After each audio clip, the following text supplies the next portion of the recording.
मुख्यमंत्री अशोक गहलोत बोल रहे हैं। Yeah, Kapil, where is he? Huh?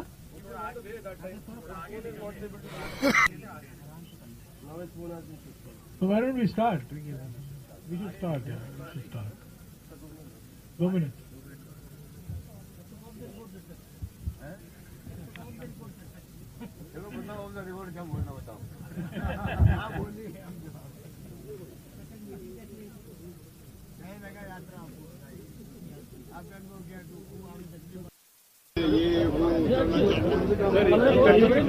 एक तकलीफ है जो मैं सुधार नहीं सकता हूँ, क्या करें।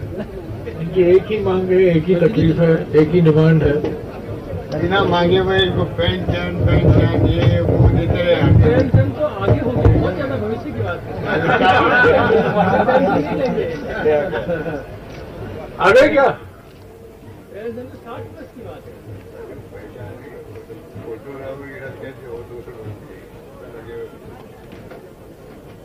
Shall we start? चलिए हम शुरू करते हैं।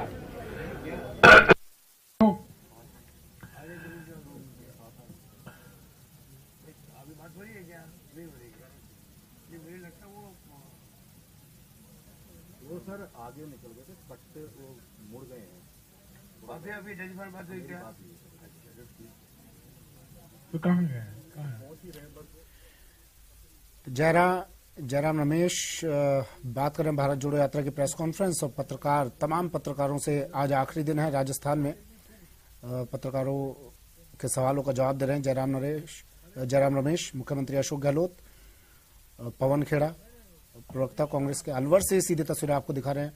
आज यात्रा का आखिरी दिन है, 16वां दिन है राजस्थान में, और राजस्थान में आखिरी दिन है तो अभी पत्रकार वार्ता आयोजित की गई है। पूरी यात्रा के बारे में बताया जाएगा, किस तरह की रही, किस तरह के लोग मिले और आगे अब क्या रोड मैप रहने वाला है। पत्रकार जो सवाल पूछेंगे उनके जवाब दिए जा रहे हैं। जयराम रमेश बात करते हुए, सीधी तस्वीरें अलवर से।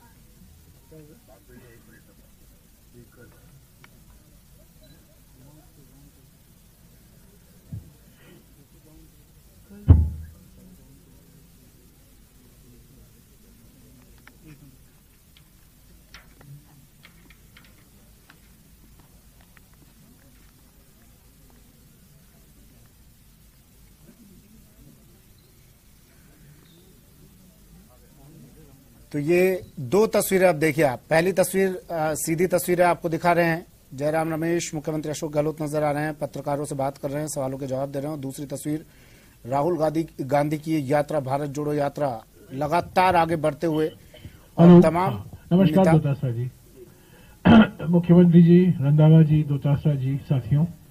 आज 16 दिन के बाद भारत जोड़ो यात्रा का आखिरी दिन है राजस्थान में, और यहां 16 दिन में से 2 दिन विश्राम के दिन हुए हैं और करीब 485 किलोमीटर कवर हुआ है 6 जिलों में: झालावाड़, सवाई माधोपुर, कोटा, बूंदी, दौसा और अलवर। मुख्यमंत्री भारत जोड़ो यात्रा का सारांश देंगे, इसकी क्या उपलब्धियां हुई हैं कांग्रेस पार्टी को, संगठन को, सरकार को, उसके बारे में आपसे बातचीत करेंगे। आज शाम को हम राजस्थान में ही हैं, आज रात का कैंप साइट राजस्थान में ही है, और कल सुबह हम हरियाणा में शुरू करेंगे। और जैसा कि मैंने आपको पहले भी कहा है, 24 रात को हम दिल्ली पहुंचेंगे। 9 दिन का विश्राम होगा, और ये विश्राम ये हो रहा है, 9 दिन लग रहा है। पहले हम सोच रहे थे कि 4-5 दिन ही लगेंगे, पर करीब 70 कंटेनर हैं जिसका मेंटेनेंस होना है।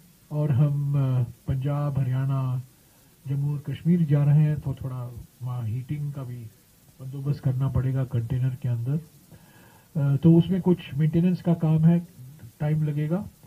और दूसरी बात यह है कि हमारे कई भारत यात्री 4 महीने से परिवार के पास नहीं गए हैं। केरला में, कर्नाटक में, आंध्रा में वो जाना चाहते हैं। एक लड़की मणिपुर जाना चाहती है, एक हमारे साथी असम जाना चाहते हैं, तो दूर दूर इलाके से आए हैं। तो 2 दिन समय लगेगा दिल्ली आने जाने के लिए। तो हमने सोचा कि 5 दिन नहीं, हम 9 दिन ही करें। तो ये इसमें कोई आप राजनीतिक मीनिंग मत देखिएगा, हालांकि आप देखेंगे और सवाल उठाते रहेंगे, फलाना कहाँ रहेंगे, ये कहाँ रहेंगे, वो कहाँ करेंगे। मैं उस पर कोई टिप्पणी नहीं करने वाला हूँ, क्योंकि आप देखेंगे जो आप चला रहे हैं न्यूज़ वो सब गलत निकलेगा। मैं यही कहूँगा कि आप जो भी खबर निकालोगे कि इन 9 दिन में कहाँ हैं ये लोग, आपको कोई शक नहीं होनी चाहिए। सब लोग दिल्ली में ही रहेंगे या अपने परिवार के साथ अलग अलग राज्यों में रहेंगे। तो 3 तारीख को हम वापस शुरू करेंगे उत्तर प्रदेश, उसके बाद हरियाणा फेज 2, हरियाणा फेज 2 के बाद पंजाब, और पंजाब के बाद जम्मू और कश्मीर। कल हरियाणा में हमारा इंटरैक्शन होगा। कल जय जवान दिवस हम मनाएंगे हरियाणा में, पूर्व सैनिक के साथ ज़्यादातर इंटरैक्शन होगा। और 23 तारीख को जय किसान दिवस मनाए जाएंगे। ज़्यादातर किसान के साथ, किसान और किसान संगठनों के साथ मुलाकात होगी राहुल जी से, और उनके साथ भी चलेंगे।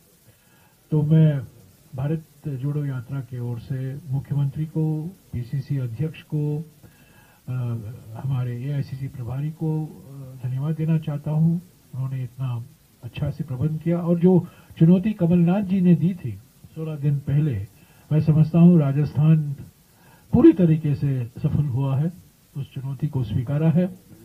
और अगर मुझे कुछ कहना है, 10 में से 10 राजस्थान को मोबिलाइजेशन में, सड़क की गुणवत्ता में हम चल सकते हैं, कोई खतरा नहीं था। और जो रहने का बंदोबस्त भी किया गया है, कैंप 1, कैंप 2, वो सब 10 में से 10। मैं एक ही बात का जो मुझे दुख है कि कई पत्रकार राहुल जी से के साथ चलना चाहते थे, और मैंने भी वादा किया कि मैं कुछ कोशिश करूंगा, पर वो हो नहीं पाया। तो अगर आप हरियाणा में आना चाहते हैं तो मैं हरियाणा में कोशिश करूंगा। दिल्ली में श्रीनगर तक चलिए, श्रीनगर में कोशिश करूंगा, पर आप यकीन मानिए मेरे प्रयास छूटे नहीं। मैंने पूरा प्रयास किया, पर मेरी बहुत सी मजबूरियां हैं। और आज देखिए कई इंटरैक्शन को हमने कैंसिल करना पड़ा, क्योंकि आज हमारे संगठन से ज़्यादा लोग जो संगठन से जुड़े हुए हैं उनको मौका नहीं मिला था वो राहुल जी के साथ चले। तो मैं यही कहना चाहता हूं, आप लोग सब 16 दिन से हमारे साथ चले हैं। हम हर दिन प्रेस कॉन्फ्रेंस करते थे, और मैं आपको भी धन्यवाद देता हूं कि आपसे बहुत सहयोग मिला, कवरेज मिला। हालांकि राहुल जी बार बार मीडिया को टोकते रहते हैं, पर मैं कहना चाहता हूं, मैंने उनसे भी कहा है कि आप अंग्रेजी अखबार छोड़िए, दिल्ली के अंग्रेजी अखबार छोड़िए, जो रीजनल मीडिया है हमें पूरा कवरेज दे रहा है। और ये मध्य प्रदेश में था, ये महाराष्ट्र में देखने को मिला, और राजस्थान में हमें अच्छा से कवरेज आप ही के बदौलत हमें मिला है। मैं आपको धन्यवाद देता था। मैं अभी मुख्यमंत्री से गुजारिश करूंगा कि ओवरऑल समरी दें भारत जोड़ो यात्रा का, क्या असर हुआ है सरकार पर, संगठन पर, और अगले कदम जो सफलता हासिल हुई है भारत जोड़ो यात्रा के संदर्भ में, वो अगले कदम क्या लिया जाएगा। यहाँ हमारे लोकल एमएलए भी यहाँ मौजूद हैं, मैं उनका भी स्वागत करता हूँ। मुख्यमंत्री जी। अभी जयराम रमेश जी ने आपको जो भी टिप्पणी की है और जो आपने वादा किया नहीं निभा पाए, उसके लिए सॉरी फील भी किया है, और ये भी कहा है कि आपने कवरेज रीजनल प्रेस में अच्छी दिए हैं। उसके लिए मैं आपका विशेष शुक्रगुजार मैं भी हूँ, क्योंकि पता नहीं क्यों आपने खुद ने कहा अंग्रेजी न्यूज़पेपर कवरेज नहीं दे रहे। ये भी एक आश्चर्य की बात है और दुखद बात है, क्योंकि सामाजिक सरोकार तो उनका भी होना चाहिए। ज़्यादातर सामाजिक सरोकार के लिए महंगाई, बेरोजगारी और नॉन वायलेंस का माहौल देश के अंदर हो, तनाव नहीं हो, रक्षा हो संविधान की और लोकतंत्र की। यात्रा का जहाँ तक सवाल है, मैं समझता हूँ राहुल गांधी जी की यात्रा जो है भारत जोड़ो यात्रा, जोड़ो जोड़ो भारत जोड़ो, नफरत छोड़ो, इसने एनडीए गवर्नमेंट को हिला के रख दिया है, हिला के रख दिया है। प्रधानमंत्री जी, मोदी जी, अमित शाह जी घबरा गए हैं। बीजेपी के नड्डा साहब और बीजेपी वाले विचलित हो गए हैं, चिंतित हो गए हैं। इसलिए मीडिया पे दबाव है उनका कवरेज नहीं देने का, मेरा आरोप है ये। और मीडिया दबाव आ रहा है दिल्ली के अंदर। कोई कारण नहीं है कि इतनी लंबी यात्रा आजादी के बाद में सबसे टफ यात्रा है और एक उद्देश्य को लेकर की गई। कल मैंने मीटिंग में कहा था 3 मकसद। नंबर 1 महंगाई, क्या सामाजिक सरोकार नहीं उसका। नंबर 2 बेरोजगारी, सामाजिक सरोकार है। और नंबर 3 तो सामाजिक सरोकार भी है, मानवता भी है, राष्ट्रवाद भी है, सब कुछ है। तीनों मोर्चे पे लेके राहुल गांधी का कारवां चल पड़ा है, रुकने वाला नहीं है। उन्होंने खुद ने कहा डरो मत, ये भी एक मैसेज पूरे देश के अंदर है। तो मेरा मानना है कि इस प्रकार से यात्रा बहुत कामयाब होके चल रही है, लोग जुड़ते जा रहे हैं। आप देखते होंगे कि 3-3 घंटे उनको मालूम है कि 3:30 बजे यात्रा शुरू होगी, तभी वो 12 बजे आके खड़े हैं। 500, 700, 1000, 2000 तो खड़े ही है 3 घंटे के लिए, इंतजार कर रहे हैं। आगे पीछे आप सब नोट करते होंगे बैठे हुए। ये क्या इंगित करता है? जो वो भारत जोड़ो के नारे लगा रहे हैं, नफरत छोड़ो के नारे लगा रहे हैं, ये उत्साह से लगा रहे हैं, उसमें एक मैसेज आता है कि ये चाहते कि ये जनता क्या चाहती है, तो जुड़ती जा रही, जुड़ती जा रही, जुड़ती जा रही। ये तो हालात आप देख रहे हो। और जहां तक जब रमेश जी पहले भी कह चुके, इसका कोई वोटों की राजनीति से सीधा संबंध नहीं है। तो मैं कहना चाहूंगा कि सीधा संबंध नहीं होता राजनीति में। जो हम एक्टिविटी करते हैं, कोई धरना देते हैं, प्रदर्शन करते हैं, यात्रा निकालना बहुत बड़ी बात है, उसका ही मैसेज होता है। आप धरना क्यों देते हैं? पब्लिक की जो इश्यू होते हैं उनको रिप्रेजेंट करते हो। पब्लिक तो आगे बैठ नहीं सकती धरने में, सब हजारों लाखों लोग बैठ नहीं सकते। आप 100-200 लोग बैठते हैं, प्रभात फेरी भी निकालते हैं। तो एक पब्लिक क्या चाहती है, घरों में बैठी हुई, उन्हीं भावनाओं को, उनकी मांगों को रिप्रेजेंट करते हैं सरकार को मैसेज देने के लिए। ये डेमोक्रेसी है। उसमें राहुल गांधी जी पूरी तरह कामयाब हुए हैं। मैं उनको यात्रा हमारे राजस्थान का अंतिम दिन है, कल सुबह हम हैंडओवर करेंगे। तो आगे की यात्रा के लिए राजस्थान की प्रदेश कांग्रेस कमेटी अध्यक्ष जी बैठे हैं, हम लोग सब मिलकर उनको बधाई भी देते हैं और शुभकामनाएं देते हैं आगे की यात्रा के लिए भी।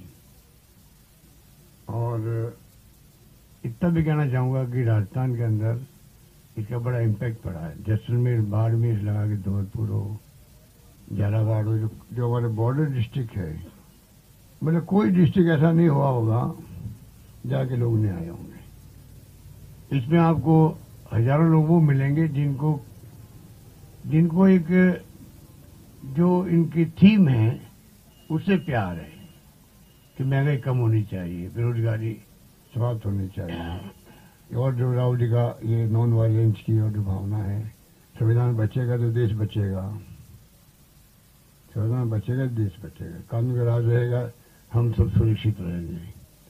कल मैंने भी कहा था कि अब जो है जुडिशरी डर है, जुडिशरी को डर है, इलेक्शन कमीशन ऑफ इंडिया को डर है, और ईडी, सीबीआई, इनकम टैक्स वालों को डर है। मतलब ये दबाव में नहीं है खाली, अब डर है। अभी तक हम दबाव की बात करते थे, अब मैं कह रहा हूं कि इन सबको डर लग रहा है। अगर हमने ऊपर का हुक्म नहीं माना तो क्या होगा? ऊपर हुक्म आते हैं आपको, इलेक्शन जहां होते हैं उसके पहले जाके कहां का छापामारी करनी है, लिस्ट दी जाती है।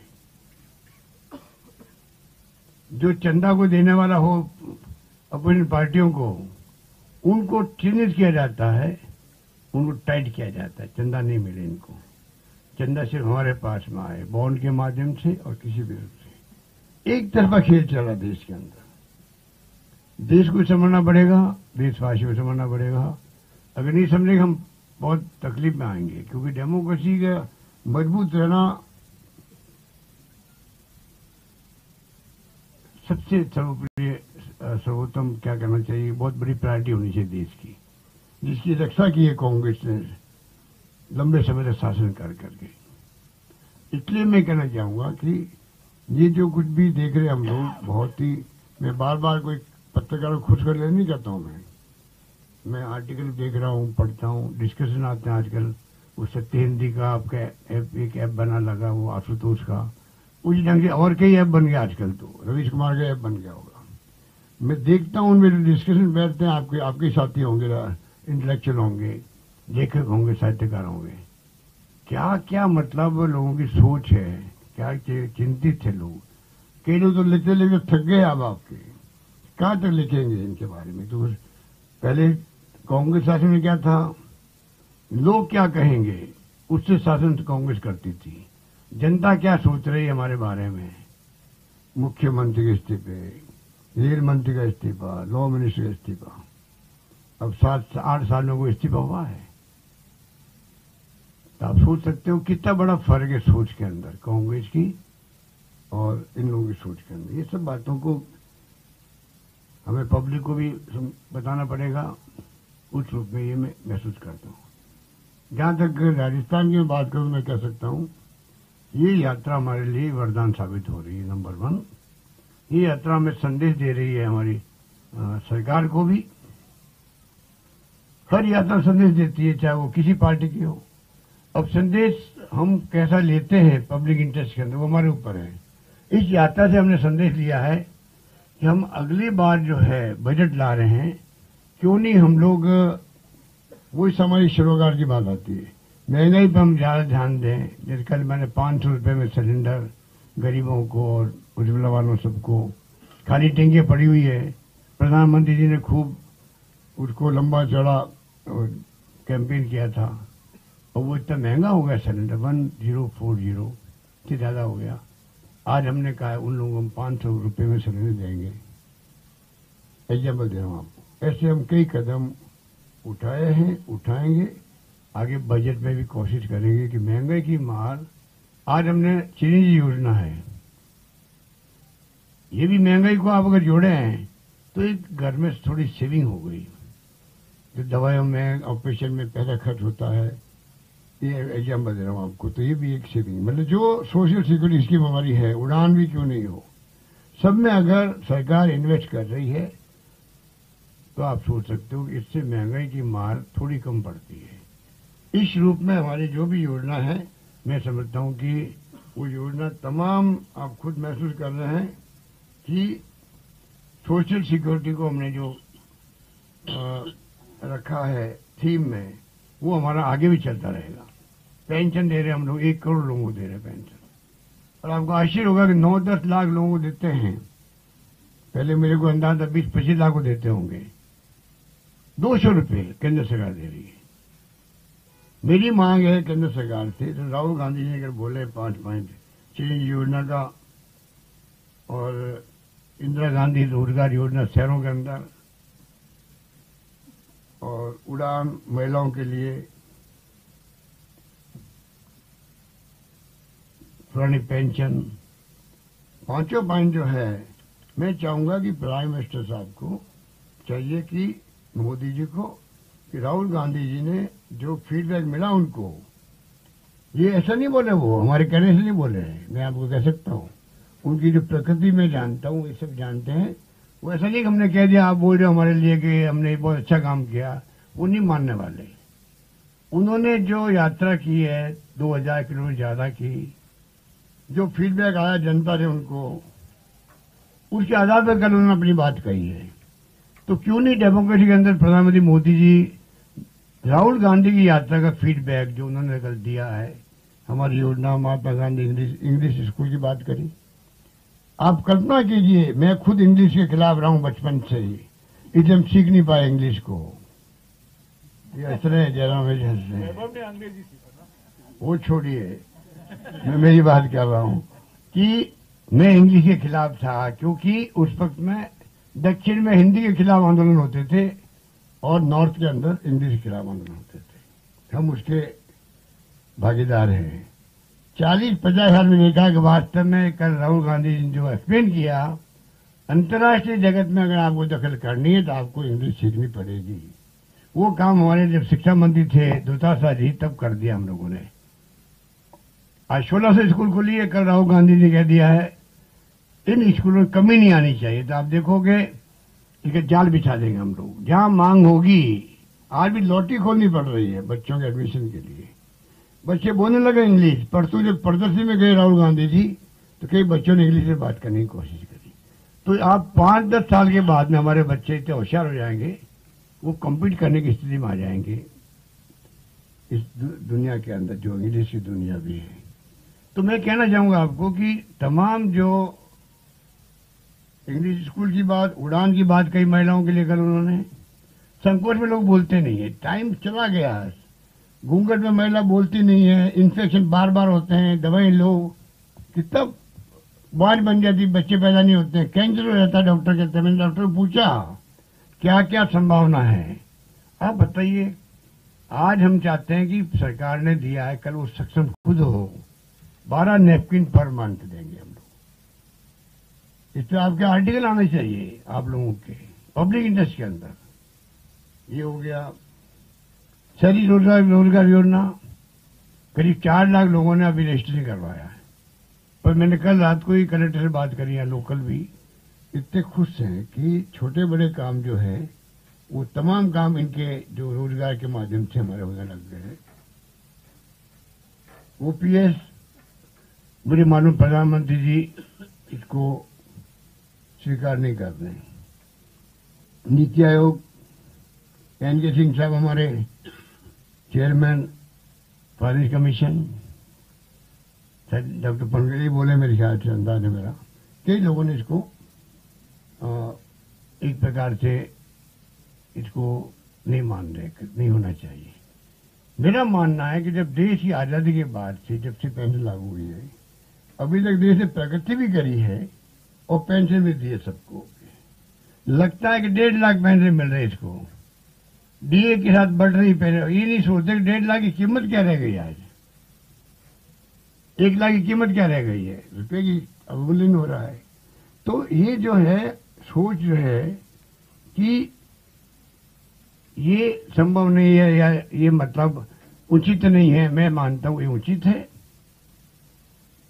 और इसको ह्यूमन राइट कमीशन, CNAG जिसके मिस्टर राजीव महेश हमारे राजस्थान के कैडर के हैं, मुझे दुख होता है जो राजस्थान कैडर का ऑफिसर CNAG था तब तो उन्होंने ऑब्जेक्शन किए थे, ना नियम बने ना कायदे बने ना कुछ नहीं हुआ। 15 साल के बाद में आलोचना करी, अब वो आर्टिकल लिख रहे मेरे ख्याल से इसके खिलाफ में। दबाव में वो भी होंगे, हर वो व्यक्ति दबाव में है जो सरकार की से असहमति व्यक्त करता है या आलोचना करता है। जुडिशियल कमीशन वो कह रहे हम नहीं लागू करेंगे इसको। आर्मी कह रही है कि क्या तरीका है, आर्मी को दे दिया ओपीएस लागू, आज भी है। और पैरामिलिट्री फोर्सेज जो है, BSF है, ITBP जो भी है, वो तमाम में आपने एनपीएस कर दिया, वो भी भेदभाव किया आपने। आप किस दिशा में देश को ले जाना चाहते हैं? अग्निवीर लेके आ गए हो। ये अग्निवीर बदला क्या है? 4 साल की सर्विस, 18 साल में प्रवेश करो, 22 साल में निकल जाओ आप। 22 साल बाद में बच्चा करेगा क्या? आजकल तो बच्चे शादी 25, 26, 27, 28 पे करते हैं। ये मजाक नहीं है क्या? बोल नहीं रहे क्योंकि कह दिया कि जो बोलेगा मुकदमा दायर हो जाएगा, उसको नौकरी कोई नहीं मिलेगी। उसके बाद में आंदोलन शांत हो गया देश के अंदर, पर दिलों के अंदर आज भी आक्रोश भी आग लगी हुई है। भविष्य अनिश्चित है, तो तब भी वो लॉटरी की तरह जाएंगे अग्निवीर में, अग्निपथ में, क्योंकि 25% लोगों को नौकरी मिलेगी। वो 25% वाला डाव लगाएंगे लॉटरी की तरह। हो सकता है 25 में नंबर आ जाए मेरा, बोल नहीं रहे। पर ये खुद को सोचने की बात है भारत सरकार को। तो ये जब ओपीएस हो गया, चेंज योजना हमारी बहुत शानदार है, बार बार हम क्या कहें आपको। देश भर में राइट टू हेल्थ कानून बनना चाहिए, भारत सरकार का कानून बनना चाहिए। देश के अंदर लोकसभा में कानून बनना चाहिए, जैसे सोनिया गांधी जी ने और डॉक्टर मनमोहन सिंह जी ने कानून बनवाए, RTI, RTE, Mahatma Gandhi NREGA, food security act बनवाया, उसी ढंग का कानून बने। इसका आपका चिरंजीव राइट टू हेल्थ हम ला रहे बिल यहाँ पर पेश कर दिया गया राजस्थान असेंबली के अंदर। ये कानून बने, सबको हेल्थ का अधिकार मिले कम से कम। इतना महंगा इलाज होता है, घर बिक जाते हैं, गहना रखो, गिरी रखो, पता नहीं क्या क्या होता है परिवार के अंदर। 5,000 तो मामूली छोटा मोटा बुखार भी खर्च हो जाते हैं आदमी की। तो ये हमने आज जो सिक्योरिटी दी है, राजस्थान के लोग बहुत खुश है इससे। जहां हम गांव में गए, मैं भी गया हूं, 15 दिन घूम रहा हूं साथ में, जहां पूछो गांव में सब लोग इससे खुश है। ये बात है जो मैंने कहा, 5 योजना हमारी जो है, ये जो राहुल गांधी जी का जिक्र किया, इसको हम आधा बनाएंगे आगे बजट के अंदर भी, और आगे भी हम आधा बनाएंगे पब्लिक को एजुकेट करने के लिए भी, पब्लिक को राहत मिले सुनिश्चित करेंगे। ये योजना हमारी पूरी तरह कामयाब हो। योजना बनना एक बात है, कामयाब होना दूसरी बात है। सुनिश्चित करेंगे कि योजनाओं में कोई कमी नहीं रहे, नहीं बनती है, कुछ कमी रहती है, धीरे धीरे उनको दूर कर देंगे। तो ये बातें तो मैं कहूँ इतना कम है मेरे ख्याल से, नहीं वो मेरे तो 2 घंटे वो तो कम है, इनको भी तो खाना होगा मेरे का खत्म। कल राहुल जी ने बात की बात की GI की, वो एक नया कंसेप्ट है, बहुत बड़ी बात उन्होंने कह दी कल, कि जो ऐसे लोग नए, आप देखते हो 8-10-15 सालों के अंदर ये अमेजॉन, फ्लिपकार्ट, ओला, उबर, स्विगी, जोमेटो, ये का जो सेक्टर डेवलप हुआ, इसमें लोग तकलीफ में है। वो लोग शोषण करते हैं, इनका निकाल देते हैं नौकरी से। कई लोगों ने खुद ही टैक्सी खरीद के लगाई। एक व्यक्ति मेरा सरदार थे, राहुल जी का इंस्ट्रक्शन हुआ, उसने कहा मैंने 3 टैक्सी खरीदी, मैं बर्बाद हो गया हूँ, इसलिए मैं इस काम में खुद पड़ा हूँ कि मैं क्यों नहीं इन लोगों की मदद करूं कि जो ये गिग वर्कर्स हैं। फिर एक्सप्लेन किया, मेरी 3 टैक्सी बिक गई, मैं कर्जदार हो गया, तो मुझे पीड़ा जो मैंने सही है वो चाहता हूँ कोई नहीं सही। तो राहुल जी ने जो कल फीडबैक के आधार पर बात की आपसे, इससे में हम चाहेंगे कि कोई बजट के अंदर हम ऐसा प्रोविजन करें जिससे कि गिग वर्कर्स का भी भला हो देश के अंदर। ये हमारी सोच रहेगी। ये बात हो गई आपके सामने। बाकी तो मैं अब देख रहे कि वैसे मुझे कहना है कि सरकार की जो मंशा है कि जो हमने योजना लागू करी है उसको हम लोग पूरी लागू करेंगे, उसको बनाएंगे हम। एक बात हमारे विपक्षी लोग बार बार बोलते हैं, सब कर्जा माफ नहीं किया। राहुल गांधी जी ने पिछले चुनाव वादा किया था। मैं उनको कहना चाहिए झूठ बोलना छोड़ो, झूठ बोलना पाप है, पुरानी कहावत है। सत्य ईश्वर है, ईश्वर ही सत्य है, God is truth, truth is God, Gandhi ji ने कहा था। ये मैं आपको कुछ उदाहरण दूं जो आपको मालूम पड़ेगा। ये नानकराम जाट है, गांव धानिका जयपुर का है। इसे 14,42,000 कर्जा माफ हुआ है सेंट्रल कोऑपरेटिव बैंक का। एक राम सिंह गुजर है दोसा का, उसका 5,20,000 रुपये कर्जा माफ हुआ। एक राम खिलाड़ी मीणा है राजगढ़ का, अलवर का, इसी जिले का, उसे 3 लाख रुपये कर्जा माफ हुआ है। और एक देवीलाल है रायसीनगर का, गंगानगर का, उसका PLDB प्राथमिक सहकारी भूमि विकास बैंक होती है, जहाँ जमीन रहन करनी पड़ती है, तो हमने उनका 18,38,000 रुपये कर्जा माफ किया, तो उसकी रहन रखी हुई जमीन छूट गई। ये तो कुछ एग्जाम्पल मैंने दिया आपको। उसके बाद में इनको शर्म भी नहीं आती है। एक झूठ को 100 बार बोलो तो सच का एहसास होता है, उस थोड़ी पे चल रहे हैं। मैंने पता नहीं आपको कहा या किसी को कहा, तो जो गोविल्स था, गोविल्स, ये पता नहीं कि मामा का भाई लगता था क्या लगता था, उसी ढंग के लोग बिहेव कर रहे हैं, गोबर की तरह बिहेव कर रहे हैं। पता नहीं उनके क्या भाई लगता था, भतीजा लगता था, समझ नहीं आती। अंग्रेजी में आप लोगों को सीख लेता हूँ। तो अब बताइए, कुछ रिश्तेदारी है इनकी। बीजेपी गोबर से रिश्तेदारी मैं आपको दावे के साथ कह सकता हूँ, दोनों की सोच एक सी है। मतलब हर चीज में झूठ बोलते हैं, हर चीज में झूठ बोलते हैं। कब तक झूठ बोल के राज करेंगे, ये टाइम बताएगा। इसलिए मैं तो समझता हूँ कि हमने बहुत कदम उठाए। मेरे पास बहुत लंबी लिस्ट है, मैं बताना नहीं चाहता आपको कि किस किस प्रकार से हमने महंगाई को कम करने के लिए हमने जो कदम उठाए हैं, उसका हर हमारी सोशल सिक्योरिटी स्कीम है। कोरोना के अंदर मैंने 35 लाख लोगों को ढूंढा, घरों से, रेलवे स्टेशन सोने वालों से, डेस्टिट्यूट को 5,500 रुपये, 1,000 करके एक बार 1,500 रुपये दिए, 5,500 दिए उस एक साल में। कम से कम जिंदगी में भूखा नहीं सोए। आज सुप्रीम कोर्ट कह रहा है कि भूखा नहीं सोना चाहिए। माँ, जो हमने वर्ड काम लिया था, कोई भूखा नहीं सोए राजस्थान में, वही वर्ड काम लिया है सुप्रीम कोर्ट ने, कोई भूखा नहीं सोए भारत सरकार को आदेश दिया है। आप सोच लीजिए, क्यों नहीं भारत सरकार, वही जो मैं फिर आता हूँ बात पे, कि क्यों नहीं वो कानून बनाती है पार्लियामेंट के अंदर, कोई भूखा नहीं सोना चाहिए। और वो तब होगा तब विदेशों के अंदर जो वीकली पैसा मिलता है, हर परिवार को पैसा मिलता है। मेरे ख्याल से मुझे ज्यादा जानते होंगे, जनरल रमेश जानते होंगे, सरदार साहब जानते होंगे, दुनिया में लोग रहते हैं, वीकली पैसा मत दो, एक मंथली दो भाई। पर आदमी जो है, एक मजदूर भी का, एक बिल्डिंग बनती है बहुत शानदार आलीशान, सेंट्रल विस्टा बन रहा है, तो खाली मशीनों से काम नहीं चलता, वहां मजदूर भी काम करता है। मजदूर जब 60+ हो जाता है, सही साथ नहीं देता उसका। उसके बाद में मुझे बता दीजिए वो क्या करें। घर की परिस्थिति अलग अलग होती है, बाप बेटों की या पोतों की जो भी है। आदमी को सिक्योरिटी मिलनी चाहिए क्या? उसको कहते हैं सोशल सिक्योरिटी। हर परिवार को जो नीडी है उसको सोशल सिक्योरिटी मिले, वो कानून पार्लियामेंट लाना चाहिए। ये सब राहुल गांधी की भावना है। मैं चाहूंगा कि आपसे मेरी अच्छी बात हुई है और हम चाहेंगे कि ये यात्रा में आपने भागीदार निभाई, आपने भी इतिहास बनाया है। आपका भागीदार, कल मेरे मित्र आए 3-4 पत्रकार जयपुर से, साहब इस यात्रा में हम आना चाहते हैं क्योंकि ये ऐतिहासिक यात्रा है, हम भी इसके भागीदार बने।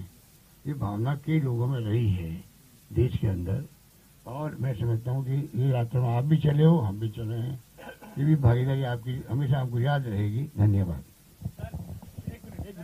एक मिनट मैं 1-2 और मुद्दे के बारे में कुछ कहना चाहता हूं। भारत जोड़ो यात्रा के बाद केंद्र सरकार की नीति ईस्टर्न राजस्थान कैनाल प्रोजेक्ट पर बदली। भारत जोड़ो यात्रा का असर सीधा देखने को मिल रहा है।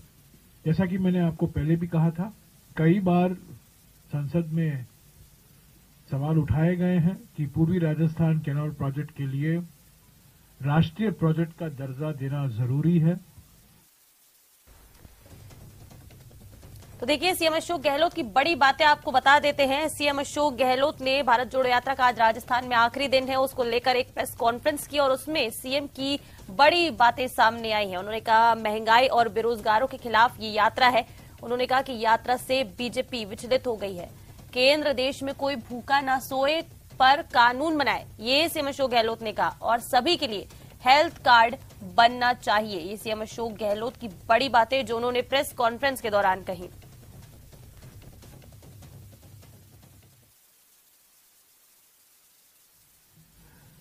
प्रस्ताव गया यहां से, योजना बनी, ये 90-10 पर अटका हुआ था। भारत जोड़ो यात्रा के बाद एक बयान आया है केंद्र सरकार की ओर से कि हम सोच सकते हैं 75-25 फॉर्मूला सोच सकते हैं। ये भारत जोड़ो यात्रा का सीधा असर है। और दूसरी बात, राज्य सरकार ने उसके लिए 9,000 करोड़ रुपए का प्रावधान भी किया था। मैं समझता हूं कि केंद्र सरकार घबराई गई कि अगर वो इस मामले में कुछ नहीं करेगी सकारात्मक तरीके से, उनकी कड़ी आलोचना होगी, खासतौर से पूर्वी राजस्थान में। तो ये एक महत्वपूर्ण उपलब्धि है भारत जोड़ो यात्रा का। दूसरी बात जो मैं कहना चाहता हूं गिग इकोनॉमी के बारे में, जो अभी अभी अशोक जी ने जिक्र किया, जो ऐप के आधार पर ट्रांसपोर्ट वर्कर होते हैं, अमेजॉन के लिए, जोमेटो के लिए, उबर के लिए। एक जमाने में अगर आप ओला कहते थे तो शीशा ओला याद करते थे। आज जब ही ओला कहेंगे तो ऐप बेस्ड ओला भी है। तो ये सब नए इकोनॉमी के प्रतीक हैं। यहां 60% से भी ऊपर युवा दलित, आदिवासी, ओबीसी, अल्पसंख्यक वर्ग से आते हैं, कमजोर समाज के कमजोर वर्ग से आते हैं, ग्रामीण इलाके से आते हैं, सेमी अर्बन एरिया से आते हैं। और जो बातचीत हुई मुख्यमंत्री और राहुल जी के बीच में, और राहुल जी का इंटरैक्शन भी हुआ कुछ नागरिक संस्थाओं से, उसका एक नतीजा निकला कि राजस्थान पहला राज्य होगा हिंदुस्तान में जो ऐप बेस्ड ट्रांसपोर्ट वर्कर के लिए सोशल सिक्योरिटी स्कीम की योजना बनाएगी, और इसकी घोषणा मुख्यमंत्री करेंगे। ये दूसरी उपलब्धि है, बहुत महत्वपूर्ण है। और खास तौर से ग्रामीण इलाके से जो आते हैं, जो सेमी अर्बन एरिया से आते हैं, कमजोर वर्ग के युवा, उनके लिए ये बहुत फायदेमंद होगा। तीसरी बात जो राहुल जी ने भी कहा और मुख्यमंत्री ने भी बार बार कहा है, 2 या 3 योजनाएं हैं राजस्थान में जो सिर्फ राजस्थान में है, और हम चाहते हैं कि वो राष्ट्रीय स्तर पर भी लागू हों। मिसाल के तौर से स्वास्थ्य बीमा योजना चिरंजीवी जिसको कहा गया है राजस्थान में, वो किसी और राज्य में नहीं है। गुजरात मॉडल की बात होती है, पर ये है एक मिसाल है राजस्थान मॉडल का। शहरी रोजगार गारंटी योजना सिर्फ राजस्थान में लागू है, वो भी हम चाहते हैं कि सारे देश में लागू हो, वो भी राजस्थान मॉडल है। और अभी अभी मुख्यमंत्री ने जिक्र किया, राजस्थान पहला राज्य होगा जहां जैसे राइट टू इंफॉर्मेशन है, जैसे कि वन अधिकार अधिनियम 2006 है, ऐसे ही स्वास्थ्य के लिए राइट टू हेल्थ कानून बनाया जाएगा। और राजस्थान पहला राज्य होगा जहां कानून के आधार पर नागरिकों को एक हक मिलेगा स्वास्थ्य की सुविधा। उनको सिर्फ एक वादा नहीं रहेगा, पर वो कानूनी प्रावधान किए जाएंगे, ताकि अगर वो पूरा नहीं हो वो न्यायालय की दरवाजा खटखटा सकते हैं, जैसे कि नरेगा कानून है, आरटीआई कानून है। तो राइट टू हेल्थ एक्ट, वो भी राजस्थान मॉडल का एक और मिसाल है। तो कई उपलब्धियां हैं भारत जोड़ो यात्रा से, और राहुल जी ने करीब 8-10 अलग अलग दोपहर को इंटरैक्शन किए। 70 संस्थाओं से वो मिले, बैठकर मिले, 30, 35, 40 मिनट उनके साथ मिले। दलित संस्था, आदिवासी संस्था, महिलाओं संस्था, अलग अलग संस्थाएं से मिले। मुख्यमंत्री थे, पीसीसी अध्यक्ष भी मौजूद थे, हमारे प्रभारी भी मौजूद थे। कई सुझाव आए, प्रशंसा तो हुई राज्य सरकार की, पर कई सुझाव भी आए, और मैं उम्मीद करता हूं कि अगले कुछ दिनों में, हफ्तों में ये नतीजे आपको दिखाई देंगे। अंत में मैं यही कहूंगा कि एक और बड़ी उपलब्धि हुई है भारत जोड़ो यात्रा की, जो सुझाव कल राहुल जी ने दिया अलवर में, कि हर महीने मंत्री यात्रा में निकलेंगे, हर जिले में, मुख्यमंत्री से लेकर सभी मंत्री सभी जिलों में यात्रा निकलेंगे। और मैं ये समझता हूं कि हमारे प्रधानमंत्री जो पीएम है, मैंने कहा था आपको पहले दिन, पीएम प्राइम मिनिस्टर नहीं होता है, PM packaging and marketing. Modi साहब ने पीएम की परिभाषा बदल दी है। ऐसे ही मैं समझता हूं हमारे अशोक जी को सीएम की परिभाषा बदलने का वक्त आ गया है। सीएम माने कम्युनिकेशन मिनिस्टर, चीफ मिनिस्टर नहीं। हमारे में प्रचार हम छूट जाते हैं। हमारी उपलब्धियां बहुत हैं, हमारी योजनाएं बहुत उम्दा हैं, बहुत फायदेमंद हैं, लोग प्रशंसा करते हैं, पर संगठन की ओर से, सरकार की ओर से हम इतना प्रचार नहीं करते जितना कि हमारे विरोधी करते हैं। वो काम कम करते हैं, प्रचार ज्यादा। हम काम ज्यादा करते हैं और प्रचार कम। और अगले एक साल में आ गया है प्रचार का समय, और मैं उम्मीद करता हूं कि हमारे मुख्यमंत्री, हमारा संगठन, पीसीसी अध्यक्ष, सभी लोग प्रचार में लगेंगे। हम ये प्रचार उपलब्धियों के आधार पर कर रहे हैं, कोई झूठे मोटे वादे के आधार पर नहीं कर रहे हैं। चिरंजीवी योजना के बारे में राहुल जी ने खुद देखा, किडनी ट्रांसप्लांट, एक नौजवान और एक लड़का जो लाभार्थी थे चिरंजीवी योजना के। तो अचीवमेंट के आधार पर प्रचार करना और झूठे वादे या झूठ के आधार पर प्रचार करना दो अलग चीज होते हैं। और भारत जोड़ो यात्रा ने, मैं समझता हूं, हमारे सरकार को, हमारे संगठन को और मजबूत बनाया है, ताकि अगले कुछ महीने में हमारी सरकार की उपलब्धियों को हम सही ढंग से प्रचार करें, जनता के बीच पहुंचाएं और लोगों को बताएं कि हमने जो वादा किया था 2018 में, हमने पूरा किया है। शुक्रिया। अभी आपके सवाल है।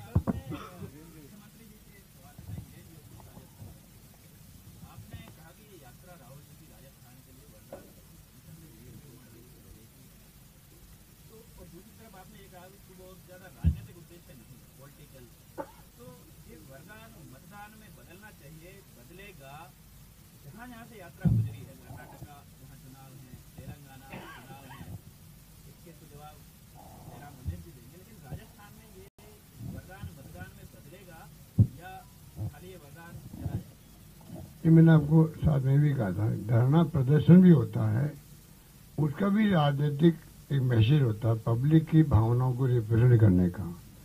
यात्रा भी उस सेंस में वरदान साबित होगी हमारे लिए कि जो प्रदेशवासियों ने क्या राहुल गांधी जी को फीडबैक दिया वो हमारे काम आएगा, तो वरदान हो गया हमारे लिए। एक फीडबैक पूरे राजस्थान के लोगों का इंडिपेंडेंट, अगर मैं किसी बात करूंगा सामने हो सकता पार्टी के आदमी हो, एक राहुल गांधी जी यात्रा में चल रहे हैं, उसमें एक्टिविस्ट भी चल रहे हैं, एक्टिविस्ट पूरे कंट्री लेवल के चल रहे हैं, इसके अंदर सोशल वर्कर चल रहे हैं, कई पत्रकार मित्र भी आए हैं, तो जिनको मौका मिला चल लिया साथ में, और इनोसेंट भी बुला लेते हैं, सब आप देखते होंगे कैसे बुलाते हैं, तो उसको ही फीडबैक मैं समझ अलग तरीके का। इसलिए मैंने कहा ये इनका फीडबैक हमारे लिए वरदान साबित होगा। सिक्योरिटी की बात हो रही है सर, चुनाव के समय, लोकसभा चुनाव के समय न्याय योजना का प्रचार किया था कांग्रेस पार्टी ने, लागू करने पर जो कांग्रेस शासित राज्य है वहां पर ये योजना बनेगी। वो जो मैनिफेस्टो था कांग्रेस का, उस वक्त में ये बात आप जो बता रहे हो, अभी हम लोग उससे इसके बारे में एग्जामिन करेंगे कि किस लेवल पे हम जा सकते हैं, उसके बाद में आपको बताएंगे कि क्या हो सकता है। एक मिनट, या ये अच्छा लाइन है, आपको प्रधानमंत्री का हवा लग गया है, वरदान और मतदान। तो क्या ये वरदान मतदान में बदलेगा, ये संगठन पर निर्भर करता है, ये ऑटोमेटिक नहीं है। मैं पहले ही कह दूं, ये हमें सोच में रहना कि भारत जोड़ो यात्रा से 2023 के विधानसभा और 2024 के लोकसभा चुनाव के लिए हमारे लिए वरदान होगा, मैं उस विचार का नहीं हूं। बहुत से कठिनाइयां आगे, बहुत सी चुनौतियां हैं पार्टी के सामने, पर भारत जोड़ो यात्रा ने एक दरवाजा खोला, एक मौका दिया है हमें, और जैसा कि मुख्यमंत्री ने कहा, एक वरदान की तरीके का। उसको मतदान में बदलना संगठन पर निर्भर करता है, कार्यकर्ताओं पर निर्भर करता है, एकता, अनुशासन, एकजुटता, सबकी जरूरत है, तो ऑटोमेटिक नहीं है, हम पर निर्भर करता है। हम ये नहीं कह सकते कि भारत जोड़ो यात्रा से 2023 और जो 8 राज्यों में चुनाव होने वाले हैं और 2024 में जो लोकसभा के चुनाव आने में हैं, अचानक हमारी स्थिति मजबूत हो गई है। मैं उस विचार का नहीं हूं, और राहुल जी भी कहते हैं बार बार, ये मतदान अलग है और ये जो मुख्यमंत्री का शब्द है वरदान, वो अलग है।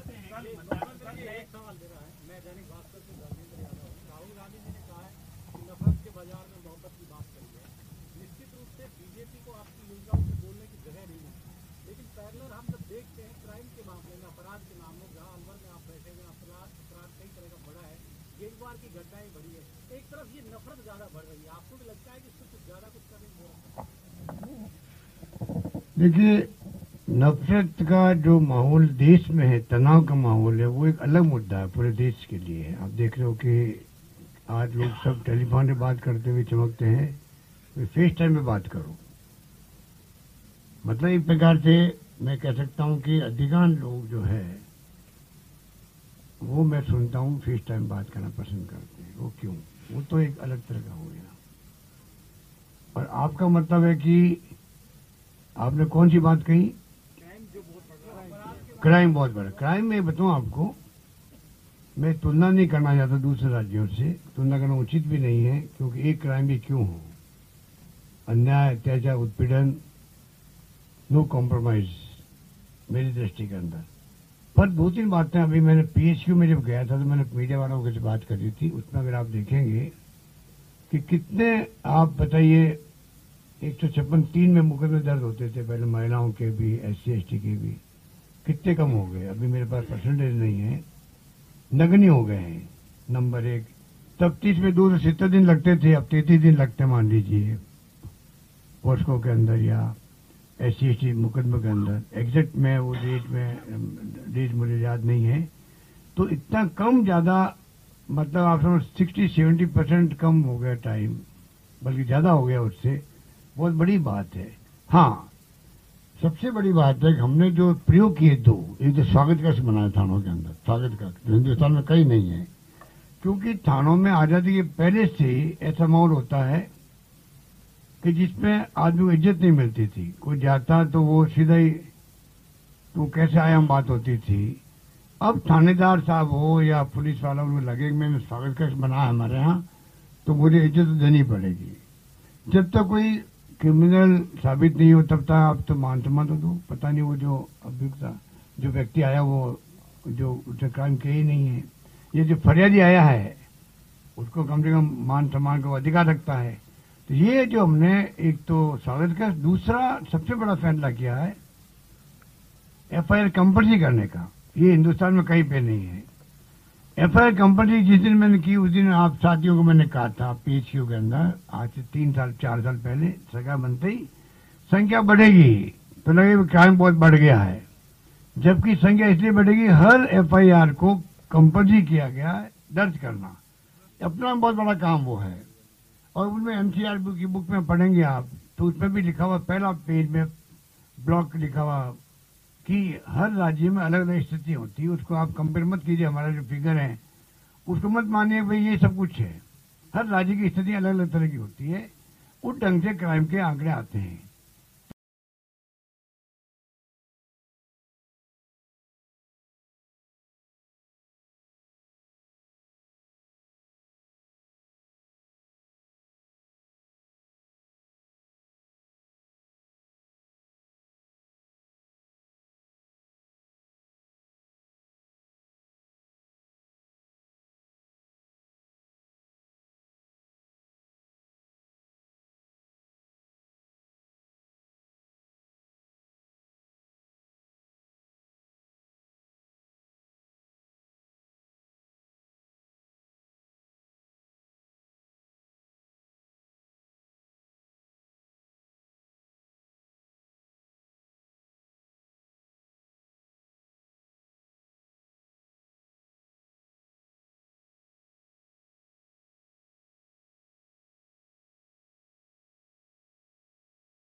हमने उसको और अपग्रेड कर दिया, एडिशनल SP कर दिया।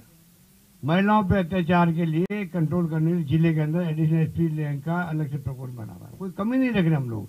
फिर भी घटना आप देखते हो, रेप की है, झूठी भी है, सच्ची भी है, सब तरह की होती है। तो पुलिस ईमानदारी से, मैं उनको कह सकता हूँ कि ईमानदारी से मैं कहूँ तुम काम करो, ये पब्लिक इंटरेस्ट है, आप लोगों की ड्यूटी है कि आप कैसे लोगों को राहत दिलाएं, ये हमारा फर्ज है।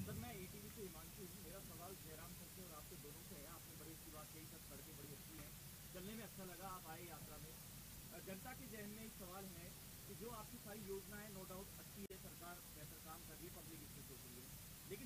रात काम हुए भारत जोड़ो यात्रा के दौरान, जो सड़कें रातों रात चमकी, लोगों का ये मन में है कि ऐसा काम अगर 4 साल होता तो लोगों को और अच्छा फायदा होता, लोगों को सुविधाएं मिलती। अलवर की बात करें तो सड़कें बहुत गड्ढे वाली थी, दिक्कत थी, तो कहीं ना कहीं ये जो चीजें हुई वो आज सुबह मैंने आपके ऑफिसरों से डिस्कस किए थे यहाँ पे सभी काम, सड़कों का भी अन्य काम भी। उनका भी ये मानना था कि सड़कें हमारे राजस्थान में ज़्यादा बेहतर आज, national highway, state highways, mega highways, district major roads, village road भी। पर फिर भी क्या है, इतनी भारी बरसात इस बार राजस्थान के अंदर हुई, आपको मालूम ही है कि सड़कें पूरी तरह पूरे प्रदेश के अंदर उधर गई थी। फिर भी मैं आपको कैसे दावे के साथ में आज भी सड़कें जो है यहाँ की बेहतर है, काम शानदार चल रहा है। हम एमएलएज के आधार पे भी, बिना एमएलए के आधार पे भी, बल्कि मैंने कलेक्टरों से मैं मंगाता हूँ, बजट में प्रस्तुत करता हूँ तो 3 सड़कों के नाम मंगाता हूँ मैं कलेक्टर से, जो बिल्कुल भ्रष्ट सड़कें जिले की है उनको आप भेजिए मेरे पास में। उसमें कोई रिकमेंडेशन की बात नहीं है, किसी क्षेत्र के एमएलए हो, कांग्रेस का हो, बीजेपी का कोई हो क्षेत्र का, सड़कें खराब है उनको पहले प्रायोरिटी दीजिए आप, ये मेरी थीम है। उससे हमें बड़ा लाभ मिला है, अधिकांश सड़कें ठीक हो रही है। भारत जोड़ो यात्रा के आप कह रहे हो कि उसके पहले सड़कें अगर काम हुआ है, लेकिन एक्टिवनेस वाली जो बात आपने कही ना कि अब होंगे ना, मेरी बात सुनिए भैया, पूरे रास्ता में एक साथ हो नहीं सकती। घर में कोई शादी ब्याह होता है तो थोड़ा निपे नहीं होती, सफाई नहीं होती घर की क्या। ये हमारे लिए तो एक प्रकार से एक शानदार यात्रा थी जिसमें हमारे मेहमान आ रहे थे, मान लीजिए, तो क्या हमारा फर्ज नहीं है कि हम उस रास्ते पे साफ सफाई रखें? अच्छी बात है ना। बट एक बात मैं कह दूं 485 किलोमीटर को मेंटेन करना 2 दिन में काम नहीं हो सकता या 3 दिन में नहीं हो सकता। हम चले हैं, मैं चला हूं, मध्य प्रदेश में चला हूं रोज 24 किलोमीटर, मैं राजस्थान में चला हूं रोज 23-24 किलोमीटर। मैं विश्वास के साथ कह सकता हूं कि ये सड़कें भारत जोड़ो यात्रा के ऐलान के पहले से यही थी, हालत में थे। ऐसा नहीं दिखता था कि रातों रात काम हुआ है, यहां वहां सफाई हुआ होगा, पर टार और बिट्यूमेंट जो है, खड्डे नहीं दिखाई दिए। मध्य प्रदेश में चलना खतरा था। 6 जिले में हम गए मध्य प्रदेश में, और रोज 17 दिन हम मध्य प्रदेश में थे, रोज खतरा था। राजस्थान की सड़कें बेहतर हैं और ये मैं समझता हूं इसकी पर काम भारत जोड़ो यात्रा के ऐलान के बाद की नहीं है, ये पहले से ही ऐसा था। और ये कहना सिर्फ भारत जोड़ो यात्रा की वजह से ये सड़कें अच्छी हैं, ये गलत है।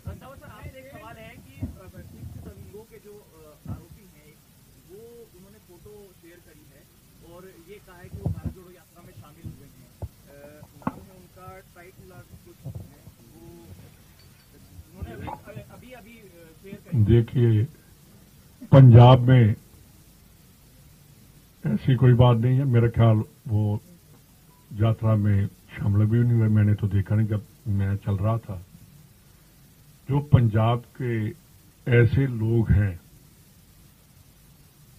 जैसे एसएफजे है और रेडिकल्स हैं, और आज अकाली दल एक लेकर चले बंदी सिख छोड़ने का, ये सारा इलेक्शन स्टंट है। अकाली दल का आधार खत्म हो गया है। कहां उनके 97 एमएलए थे, आज उनके सिर्फ 3 हैं। तो वो अकाली दल का है और कोई ऐसा नहीं है।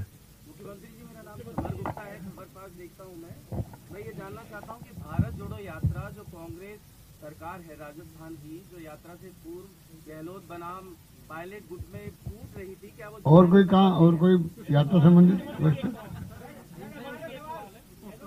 आमतौर पर केंद्रीय बजट के बाद में राज्य सरकारें बजट में ताकि केंद्र का जो बजट है उसको जो योजना है उसका लाभ राज्य, लेकिन आपने कल घोषणा की है कि मैं अगले महीने यानी जनवरी में बजट पेश करूंगा, तो केंद्र सरकार के बजट की 21 तारीख को चाहिए। इस बार जल्दी बजट का कोई विशेष कारण नहीं, देखिए अभी तो मैंने कहा है असेंबली सेशन जल्दी आ सकता है, ठीक है, पहले से चल रहा है, 3-4 महीने से बात चल रही है, क्योंकि लास्ट बजट है ये। हर पॉलिटिकल पार्टी जो है लास्ट में मैंने अनुभव किया है कि सबको लगता है कि हम अपनी अपनी बात जा करके जनता के बीच जाए, चाहे पक्ष विपक्ष कोई भी हो। तो एक थिंकिंग चल रही है पार्टी के अंदर। अब अल्टीमेटली क्या फैसला होता है आपके पास जल्दी मालूम पड़ेगा। आपने सवाल का जवाब नहीं दिया मुख्यमंत्री ने। और कोई बात? आप सवाल पूछा, आपने जवाब नहीं दिया।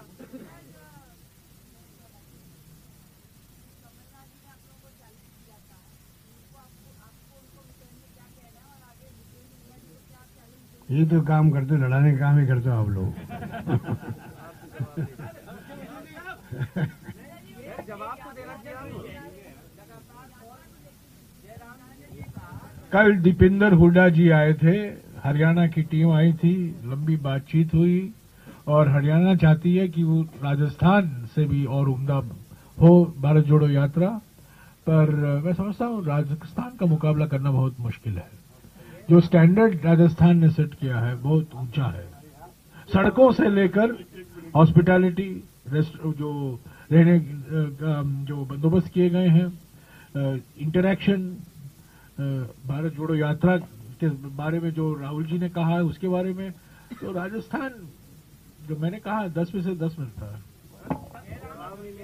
देखिए, आपने कहा कि चैलेंज, मैं प्रभारी राजस्थान का हूं, तो हम पंजाब वाले एक्सेप्ट करते हैं, इसे बड़ा करेंगे और पंजाबी प्रौढ़ाचारी में और खातरदारी में हमेशा ही आगे रहते हैं। तो उस टाइम पूरी फॉग भी होगी पंजाब में, 10 दिन के लिए, 15 दिन, 20 दिन के लिए बिल्कुल सूरज भी नहीं दिखाई देता। और हम तो इस मौसम में भी मेरे ख्याल जब मैं आपको इनवाइट भी करूंगा, आप देखेंगे कि पंजाब में माहौल कैसा है। अभी जो आपने बात की है उन बातों का जवाब वहां मिलेगा।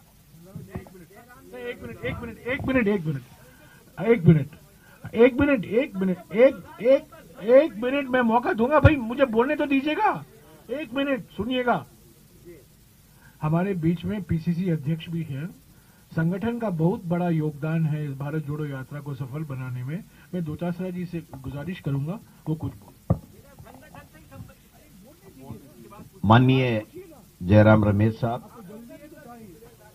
माननीय मुख्यमंत्री अशोक गहलोत जी, माननीय रंधावा साहब हमारे प्रभारी, हमारे एमएलए साहब पवन खेड़ा जी और साफिया जी, हमारे चौधरी जी, डबल चौधरी जी और कपिल यादव जी, तमाम मीडिया के बंधु, मेरे ऊपर 2 जिम्मेदारियां आज मैं महसूस कर रहा हूं। एक तो ये यात्रा जो ऐतिहासिक बनाई, लोगों ने दिल से प्यार दिया, सहयोग किया, उसके लिए प्रदेश के लोगों का, मीडिया के बंधुओं का, तमाम नेताओं का, तमाम कार्यकर्ताओं का धन्यवाद का मेरे को हक बनता है। इसलिए मैं सबका धन्यवाद देना चाहूंगा। और जो लोग यात्रा में कन्याकुमारी से चल रहे हैं उनको मैं विशेष रूप से धन्यवाद देना चाहूंगा, क्योंकि इतनी लंबी यात्रा दूरी तय करके जो व्यक्ति आता है उसको सब चीजें यथास्थान नहीं मिल पाती हैं, तो कोई असुविधा हुई उसके लिए मैं क्षमा प्रार्थी भी हूं। और जो प्यार लोगों का राहुल जी के लिए देखा, और राहुल जी जिस लगन के साथ, जिस खुशी के साथ लोगों की बातें सुन रहे थे, उनके दुख दर्द को सुनकर के आत्मसात करके ये कह रहे थे कि मैं जो मदद होने वाली होगी वो मैं मदद करूंगा। मैं समझता हूं ये एक ऐसा नजारा था जो भावुक करने वाला था। कई जगह, एक जगह ऐसी भी आई जहां एक बच्ची रो रही थी और राहुल जी ने कैमरे से उसको और अपने आप को हटा लिया। उसकी कोई पिता की पता नहीं हत्या हो गई थी या इस तरीके का वाकया भी आया था। तो मैं समझता हूं कि हमारे सबके लिए एक उत्सव भी था, पार्टी को और ज्यादा मजबूत और सशक्त करने का मार्गदर्शन भी था, और कार्यकर्ताओं के उत्साह को देखते हुए, और अभी जयराम रमेश साहब ने कहा कि संगठन का काम है सरकार रिपीट करना, तो सरकार ने अच्छा काम 4 साल में किया और आगे भी उसी विजन के साथ में अच्छा काम, अच्छी योजनाएं आएंगी। हम प्रदेश कांग्रेस कमेटी के तमाम पीसीसी और एआईसीसी के मेंबर्स का अभी 10-15 दिन के अंदर अंदर ही हम एक अधिवेशन बुलाएंगे और जो राहुल जी के पास में जो बातें आई हैं, जो एप्लीकेशन आई हैं, जो फरियादें आई हैं, जो उन्होंने हमें दिशा निर्देश दिए हैं या उन्होंने दिखवाने के लिए कहा है कि क्या हो सकता है या किन लोगों की क्या क्या समस्याएं थी और क्या दुख दर्द था या क्या वो अच्छा महसूस कर रहे थे, किन योजना के बारे में अच्छा महसूस कर रहे थे, उनको और कैसे सशक्त बनाए और कौन सी चीज अधूरी रह गई जो लोगों ने राहुल जी के सामने व्यक्त की हैं, उनको भी हम समाहित करेंगे और संगठन की तरफ से हम लोग सुझाव देंगे सरकार को कि वो उस बजट में उन चीजों को जो राहुल जी के सामने इस 17 दिन में आई हैं उनको समाहित करे और इसके अलावा भी जो भी कार्यकर्ताओं की भावना होगी उसको भी हम लोग इसमें समाहित करेंगे। संगठन की तरफ से मैं आश्वस्त कर सकता हूं कि हम सब लोग मिलकर के एक बंद मुट्ठी के रूप में सब एक माला में जैसे मोती पिरोते हैं वैसे पिरो करके माला बना करके और जनता की सेवा 4 साल भी की है और 12 महीने करेंगे। उनकी जो भी कोई कमी खामियां रह गई हैं, जो उनकी कोई आशा अपेक्षाएं रही हैं, उनको भी हम लोग पूरा करेंगे। और विशेष रूप से हमें जो राहुल जी की यात्रा के दौरान जिस प्रकार का फीडबैक मिला है वो हमारे 12 महीने के सुशासन में और कारगर साबित होगा। हमारे बजट में उसको परिलक्षित किया जाएगा। और कल जब महंगाई की बार बार बात आ रही थी तो मुख्यमंत्री जी ने 580 या 600 रुपए तो सिलेंडर की अभी से घोषणा कर दी कि 1 अप्रैल से हमारी सरकार उन लोगों को देगी जिन्होंने मोदी सरकार ने उज्ज्वला नाम दे करके उनके सिलेंडरों को खाली अटान के ऊपर टंकवा दिया, भरवा नहीं सके। उसकी व्यवस्था हमारी सरकार करेगी। आप समझ सकते हैं कि 1-2 फैसलों के आधार पर आप समझ सकते हैं मानगी कि आने वाला बजट हमारी सरकार का कैसा होगा। और सत्ता और संगठन हम सब मिलकर के काम करेंगे और जनवरी 26 या 27 जो भी हम तय करेंगे बताएंगे। हर मंत्री, विधायक, कार्यकर्ता, संगठन के लोगों को 15 किलोमीटर चलना 1 महीने में एक बार अनिवार्य होगा। अगर किसी को संगठन में काम करना है, पद लेना है, किसी को एमएलए बनना है, किसी को मिनिस्टर रहना है, तो उनको सबको 15 किलोमीटर महीने में एक दिन गांव में लोगों के बीच में चलना ही पड़ेगा। ये भी हम सुनिश्चित करेंगे। आने वाले 1 साल में अब वार नहीं होगी, जवानी वार जो चल रही है। 26 जनवरी से ग्रामीण ओलंपिक भी होगा। कहां दिख रहा है आपको? कितना प्यार से बातें हो रही हैं। आने वाले 1 साल में क्या अरे भाई, सत्ता और संगठन में समन्वय है, ऐसा मिलता है क्या कहीं? तो फिर कोई टेंशन नहीं, आप तो मस्त रहो और अच्छी अच्छी योजनाएं हैं उनको लोगों तक पहुंचाने में हमारी मदद करो जिससे लोगों को लाभ मिल सके। आप सब आए, आपका बहुत बहुत धन्यवाद।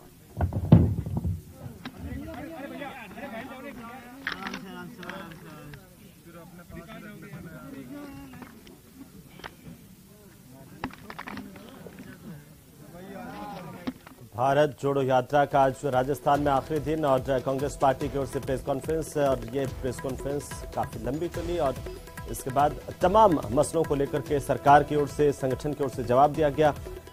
और इसी बीच बड़ी खबर हम आपको बता दें, इशारों में विपक्ष के नेताओं पर छापेमारी, इशारों पर, और राहुल गांधी ने जनता का फीडबैक केंद्र तक पहुंचाया। मुख्यमंत्री अशोक गहलोत ने केंद्र सरकार पर बड़ा हमला बोला, अपनी सरकार की योजनाओं को बताया आम आदमी को लेकर के, और ये भी केंद्र पर आरोप लगाया कि देश में तनाव का माहौल है।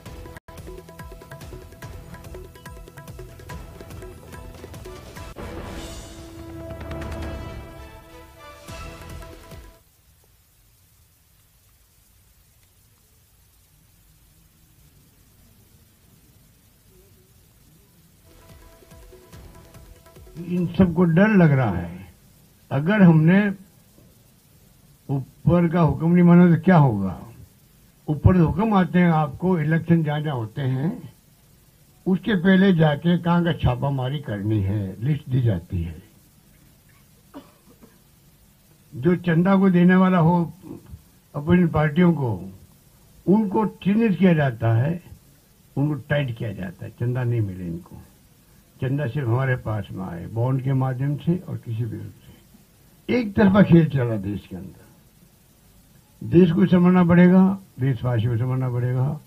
अगर नहीं समझेंगे हम बहुत तकलीफ में आएंगे, क्योंकि डेमोक्रेसी का मजबूत रहना सबसे सर्वोत्तम क्या कहना चाहिए, बहुत बड़ी प्रायोरिटी होनी चाहिए देश की, जिसकी रक्षा की है कांग्रेस ने। सोच सकते हो कितना बड़ा फर्क है सोच के अंदर, कांग्रेस की और इन लोगों की सोच के अंदर। ये सब बातों को हमें पब्लिक को भी बताना पड़ेगा। उस रूप में ये मैं महसूस करता हूँ। जहां तक राजस्थान की बात करूं, मैं कह सकता हूं ये यात्रा हमारे लिए वरदान साबित हो रही है। नंबर 1, ये यात्रा हमें संदेश दे रही है हमारी सरकार को भी। हर यात्रा संदेश देती है, चाहे वो किसी पार्टी की हो। अब संदेश हम कैसा लेते हैं पब्लिक इंटरेस्ट के अंदर, वो हमारे ऊपर है।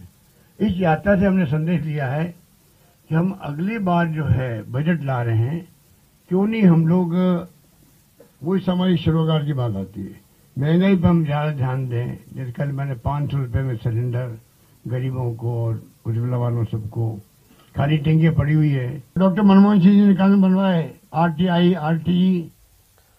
तो भारत जोड़ो